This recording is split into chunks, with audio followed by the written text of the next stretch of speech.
Now, the next type of cyber threat is account or service hijacking using stolen password. Okay, in the field of cloud computing, so account or service hijacking can be done to gain access and abuse highly privileged accounts.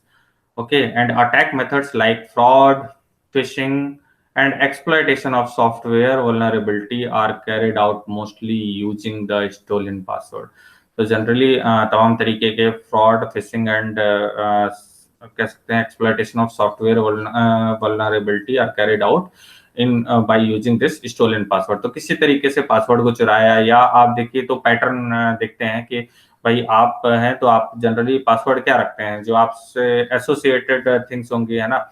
अपना date of birth रख सकते हैं, अपना anniversary की date रख सकते हैं, या फोन नंबर रखते हैं, या कुछ इसी तरीके का, है ना। तो जो आपको इजीली याद रह जाए, तो जनरली क्या है कि किसी ना किसी तरीके से आपका जो पासवर्ड है उसको गैस करना या चुरा लेना, ठीक है, और उसका यूज करके अकाउंट या सर्विस को हाईजैक करना। तो सच टाइप ऑफ इंसिडेंट में occur during while using this cloud computing. ठीक है, तो दैट इज वन ऑफ मतलब major cyber threat that is occurring in cloud environment. Okay, so what are the remediation in this field? Use strong two factor authentication technique where possible।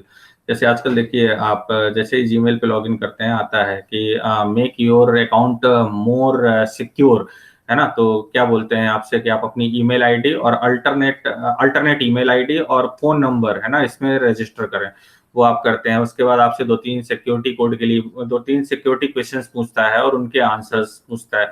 ठीक है, वो आप save कर देते हैं। तो future में जैसे इन केस मान लीजिए कि आप आईडी भूल गए या कुछ और किसी दूसरे सिस्टम पर लॉगिन कर रहे हैं, तो आपसे टू फैक्टर ऑथेंटिकेशन, है ना, या तो हो सकता है उनमें से कोई क्वेश्चन पूछ ले आपसे, ठीक है, या आपसे आपका पुराना फोन नंबर पूछेगा और उस पर ओटीपी भेजेगा और उसके बाद वो जो है आपको एक्सेस करने देगा, या आपका जो आपने अल्टरनेट ईमेल आईडी दे रखी है वो पूछेगा और इस ईमेल आईडी पे जैसे आपको पासवर्ड भेजेगा और उसके बाद आपको एंटर करने देगा।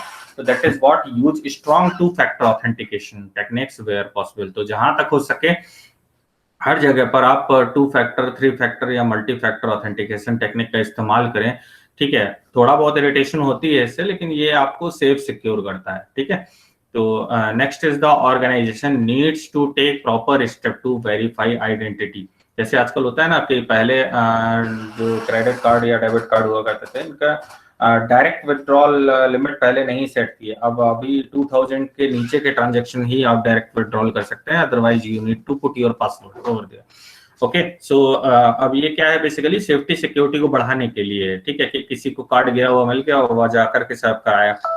ठीक है, तो ये इशू हुआ करता था। तो जनरली आप इस तरीके की पॉसिबिलिटी खत्म हो गई है कि 2000 से ऊपर के जो भी ट्रांजेक्शन है, ठीक है, उसके लिए आपको पिन एंटर करने की जरूरत पड़ेगी। ठीक है, तो that is what the two factor identification. Okay, next is organisation need to take proper step to verify identity, restrict access and maintain adherence to industry standard and compliance. ठीक है, तो जो ऑर्गेनाइजेशन है उसको प्रॉपर स्टेप फॉलो करने चाहिए to identity verify, है ना। किस तरीके से आइडेंटिटी वेरीफाई की जाए, तो देखिए जैसे आप अपनी नेट बैंकिंग पे लॉगिन करते हैं, तो जनरली क्या आता है कि नेट बैंकिंग पे जैसे लॉगिन किया उसके बाद एक ओटीपी भेजेगा। जब आप ओटीपी डालेंगे उसके बाद ही आप अपने नेट बैंकिंग अकाउंट को एक्सेस कर पाएंगे। ठीक है, तो ये क्या है, एक तरीके से टू फैक्टर ऑथेंटिकेशन की, ये आप ही है या नहीं, प्लीज वेरीफाई इट।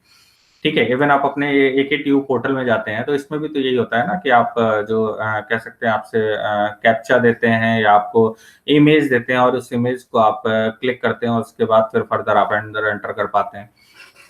ठीक है, या कुछ टिकट वगैरह जब बुक करते हैं IRCTC में, उसमें भी कैप्चा आता है। तो ये सब है बेसिकली, ये टू फैक्टर ऑथेंटिकेशन है। तो the organisation need to take proper step to verify identity. तो ऑर्गेनाइजेशन को प्रॉपर स्टेप लेने चाहिए आइडेंटिटी वेरीफाई करने के लिए, एक्सेस को रिस्ट्रिक्ट करने के लिए और एडहेरेंस को मेंटेन करने के लिए in industry standards and compliance. Okay, so these are some of the steps that you may follow while dealing with this in account and service hijacking. Okay, and using the stolen passwords. Okay, next cyber threat is malicious insider. What is malicious insider? means हमारे अंदर, means हमारे organisation के अंदर ही कोई employ है, ठीक है, जो कि malicious इंटेंशन के साथ, ठीक है, हमारी ऑर्गेनाइजेशन में काम कर रहा है। कॉर्पोरेट कल्चर में या बिजनेस एनवायरनमेंट में आप देखिए तो आपके कंपटीटर भी एग्जिस्ट करते हैं। उन कंपटीटर में से किसी ने अगर कुछ इम्प्लांट कर रखा हो कोई पर्सन कि आप जाइए और जो कंपनी की सीक्रेट इन्फॉर्मेशन है वो ला करके मुझे दे दीजिए, तो such type of person is known as the malicious insider. ठीक है, तो अ malicious insider can access sensitive data of the system administrator or may even get control over the cloud services at greater level with little or no risk of detection।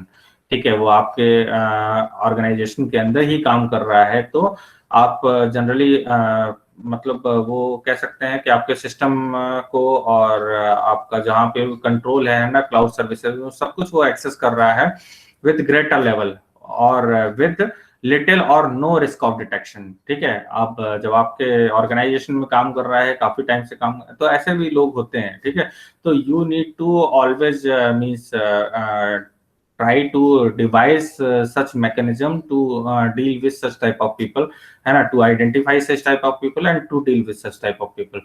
So a malicious insider may affect an organization through the brand damage, financial impact and productivity loss. अच्छा, इस तरीके के जो malicious insider होते हैं वो organisation की brand को डैमेज कर सकते हैं, मींस आपकी इमेज को, जो मार्केट में इमेज है उसको खराब कर सकते हैं, आपको फाइनेंशियली लॉस पहुंचा सकते हैं या आपको प्रोडक्टिविटी के टर्म में लॉस दे सकते हैं। ठीक है, तो what are the remediations in this field while you have faced a malicious insider type of cyber threat in your cloud computing environment? Okay, so organization must understand the practice performed by cloud provider, how to grant access to employee and set the compliance policy। ठीक है, तो आपको क्या है कि जो कह सकते हैं आपके क्लाउड सर्विस प्रोवाइडर के थ्रू, ठीक है, you must understand the practice perform by cloud service provider, क्योंकि देखिए आपका जो डेटाबेस है वो कहीं रिमोटली एग्जिस्ट करता है। ठीक है, और वहां से आप अपने एम्प्लॉइज को एक्सेस देते हैं। तो जब भी एक्सेस दी जाए तो you need to set a compliance policies regarding that access grant. Okay, so you need to deploy this also, and there should be security and privacy awareness program to understand, recognize and report any suspicious activity। तो time to time आप जो है security awareness या कह सकते हैं privacy awareness program run करने चाहिए, जिससे कि आप you may understand, recognise and report अगर कुछ इस तरीके की सस्पिशियस एक्टिविटी, कौन कौन सी एक्टिविटी सस्पिशियस है ये बताना भी टाइम टू टाइम बहुत ज्यादा जरूरी है। ठीक है, और फिर उसके बाद उनसे किस तरीके से डील करें। ठीक है, तो these are some of the remedial action that you may follow। Next is organizations should automate their processes and use technologies that scan frequently for misconfigured resources and remediate unknown activities in real time। ठीक है, तो you must automate their process and use the technologies that scan frequently and तो ऐसी technologies आपको इस्तेमाल करनी चाहिए जो कि फ्रीक्वेंटली कह सकते हैं इस तरीके के जो थ्रेट्स हैं उनको डिटेक्ट कर सकें और रेमेडियल एक्शन ले सकें। ठीक है, तो misconfigured resources and remediate unknown activities in real time basis. तो इस तरीके के आप कह सकते हैं प्रोसेसेस को डिप्लॉय कर सकते हैं, प्रोसेसेस को ऑटोमेट कर सकते हैं। ठीक है, तो ह्यूमन इंटरवेंशन को इसलिए आप देखिए तो कम किया जा रहा है, क्योंकि कहीं ना कहीं आप देख पाते हैं कि एफिशिएंसी बढ़ जाती है, कॉस्ट लॉन्ग रन पे कम हो जाती है। ठीक है, या उतनी ही आती है या उससे कम आती है। ठीक है, तो sometimes we feel that automation is better for you. Okay, तो अगर इस तरीके का कह सकते हैं थ्रेट आपको देखने को मिले तो you should go for automation, और ऑटोमेशन इन सेफ्टी पार्ट। ओके, कि वहां पर ही आपने कुछ इंट्रूजन डिटेक्शन सिस्टम अप्लाई कर रखा है या इंट्रूजन प्रिवेंशन सिस्टम अप्लाई कर रखा है, और उससे जैसे ही कोई थ्रेट ऑकर कर रहा है तो आप उससे पहले ही उसको कह सकते हैं प्रिवेंटिव मेजर लेकर के, पता लगा करके उसको वहीं पर रेमेडियल एक्शन ले सकते हैं। ठीक है, तो these are some of the cyber threats that are associated with cloud computing। Okay, so if you have any doubt or query regarding this point, you may ask।